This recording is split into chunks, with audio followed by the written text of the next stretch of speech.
Bhaluka pilot club, Bhaluka morning club ও Bhaluka friends ক্লাবের উপদেষ্টা বিশিষ্ট সমাজসেবক ও পৌরসভার ২ নং ওয়ার্ডের কাউন্সিলর পদপ্রার্থী মোহাম্মদ হজ্জাতুল ইসলাম বাবুর আয়োজনে শুক্রবার সন্ধ্যায় ২ নং ওয়ার্ডে অবস্থিত ভালুকা পাইলট স্কুল জামে মসজিদে ইফতার ও দোয়া মাহফিল অনুষ্ঠিত হয়েছে। বিস্তারিত ডেস্ক রিপোর্টে। ঘরে বা ইন্ডাস্ট্রিতে মেঘনা স্টার কেবলস, বিশুদ্ধ কপারের নিরাপদ কেবলস, আপনার নিরাপত্তার সঙ্গী। ইফতার ও দোয়া মাহফিলে ২ নং ওয়ার্ডের সর্বস্তরের জনগণ সহ আরো অনেকেই অংশগ্রহণ করেন। HPL uPVC pipe and fittings, শক্ত, মজবুত ও দীর্ঘস্থায়ী, এক পাইপে জীবন পার।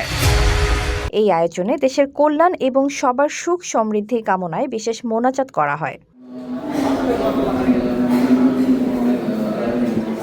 এতক্ষণ আপনাদের সাথে ছিলাম তামান্না ইসলাম তন্নি। প্রতিদিনের নিউজ আপডেট পেতে আমাদের সাথেই থাকুন।